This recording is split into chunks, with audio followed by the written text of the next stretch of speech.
عالمگیری عدل۔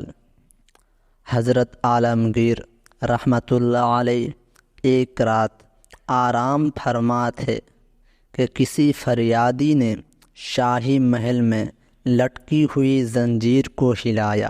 یہ زنجیر اس مقصد کے لیے لٹکائی گئی تھی تاکہ جو فریادی شہنشاہ کے حضور کوئی فریاد سنانے آنا چاہے وہ زنجیر ہلا دے، تاکہ شہنشاہ کو پتہ چل جائے کہ کوئی فریادی فریاد سنانے آیا ہے۔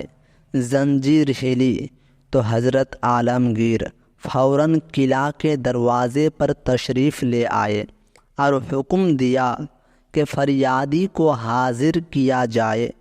تھوڑی دیر کے بعد ضعیفہ کو حاضر کیا گیا۔ ضعیفہ نے آداب شاہی بجا لانے کے بعد عرض کیا، حضور میں رام نگر سے آ رہی ہوں۔ میری ایک جوان بیٹی ہے جس کی منگنی میری خوشی سے ایک رشتہ دار سے ہو چکی ہے۔ گاؤں کے زمیندار کا بیٹا میری بیٹی سے شادی کرنا چاہتا ہے۔ میں نے انکار کر دیا ہے، لیکن اب اس نے ارادہ کر لیا ہے کہ وہ زبردستی میری بیٹی کو اپنی ہوش کا شکار کریں گے۔ میں بیوہ ہوں اور غریب ہوں اور وہ زمیندار ہے، میں کس طرح اس کا مقابلہ کر سکتی ہوں؟ حضرت عالمگیر نے فرمایا، گھبراؤ نہیں، اس کا انتظام کر دیا جائے گا۔ ضعیفہ نے کہا، مجھے آج خبر ملی ہے کہ آج رات وہ اپنے دوستوں کی مدد سے زبردستی گھر سے نکال کر لے جائے گا، اور مجھے یقین ہے کہ ایسا ہو جائے گا۔ میں سنتے ہی ادھر بھاگی ہوں اور ضعیف و کمزوری کے باعث بمشکل اس وقت یہاں تک پہنچ سکی ہوں۔ آپ انتظام فرمائیں گے مگر بے سود۔ جو کچھ ہونے والا تھا ہو چکا ہوگا یا عنقریب ہو جائے گا۔ حضرت عالمگیر نے اسی وقت حکم دیا کہ 2 گھوڑے حاضر کیے جائیں، اور پھر تھوڑی دیر ہی میں تیاری کر کے ضعیفہ سے کچھ باتیں دریافت فرما کر حکم دیا کہ ضعیفہ کو عزت و آسائش کے ساتھ محل خاص میں پہنچا دیا جائے، اور خود مسلح ہو کر اور وزیر اعظم کو مسلح کر کے اپنے ساتھ لیا، اور گھوڑوں کو سر پر دوڑاتے ہوئے رام نگر روانہ ہو گئے۔ تھوڑی دیر کے بعد گاؤں کے قریب ہی پہنچے تھے کہ گھنجان درختوں میں سے کچھ آدمیوں کے بولنے کی آواز سنائی دی۔ دونوں گھوڑے سے اتر پڑے اور اس طرف ہوئے۔ قریب پہنچے تو اس قسم کی آوازیں سنائی دی۔ ایک آواز، دیکھو ضدی لڑکی، کیوں جان گنواتی ہو؟ اب بھی سمجھ جاؤ اور میرا کہنا مان لو۔ دوسری مغموم آواز، اوہ آبرو کا صدقہ جان ہے، میرے نزدیک جان کی کوئی قیمت نہیں۔ پہلی آواز، میں جوان ہوں، زمیندار اور صاحب دولت ہوں، خوبصورت ہوں، پھر انکار کی وجہ؟ دوسری آواز، وجہ کچھ بھی نہیں، میری ماتا نے آپ کا پیغام واپس کر دیا ہے، میں ماتا کی امانت ہوں۔ پہلی آواز، ہم تجھے جان سے مار ڈالیں گے۔ دوسری آواز، جو آپ کی مرضی۔ پہلی آواز، بادہ سنگھ و مور سنگھ وغیرہ، جلدی پہنچو۔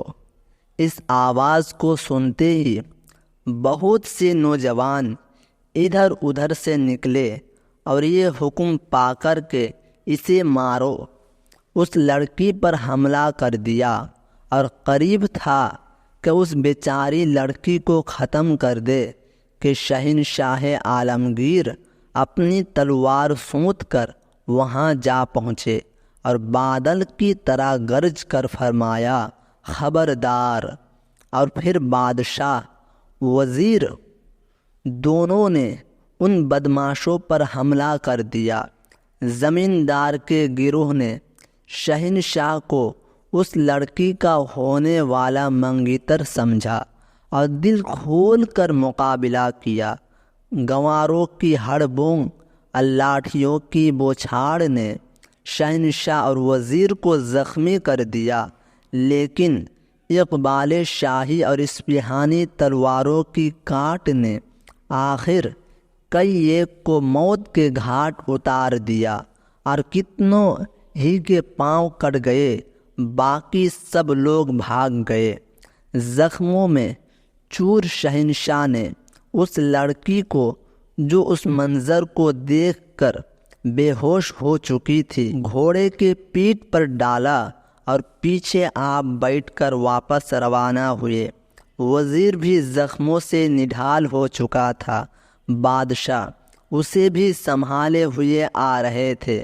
گھڑی میں ابھی 2 ہی بجے تھے کہ شہنشاہ آگرہ کے قلعہ میں داخل ہوئے اور لڑکی کو اس کی ماں کے سپرد کیا، اور اسی وقت حکیموں اور جراحموں کو طلب فرمایا اور انہیں حکم دیا کہ وزیر کی مرہم پٹی کی جائے، اور ہمیں مرہم پٹی کی ضرورت نہیں، زخم آپ ہی اچھے ہو جائیں گے۔ مردان کاری ان باتوں کی پرواہ نہیں کیا کرتے۔ صبح اٹھ کر شہنشاہ نے کوتوال کو حکم دیا اور دوپہر تک رام نگر کے زخمی اور مفرور تمام آدمی، جن میں وہ زمیندار بھی شامل تھا، حاضر کر دیے گئے۔ شہنشاہ نے حکم فرمایا کہ ہمارے وزیر کی طرف سے کوئی استغاثہ ان کی ذات پر نہیں، ہم نے اپنا جرم معاف کر دیا۔ ہاں، اس مظلوم بڑھیا اور اس کی لڑکی پر جو ظلم ہوا ہے، اس کی حسب قانون سزا دی جائے۔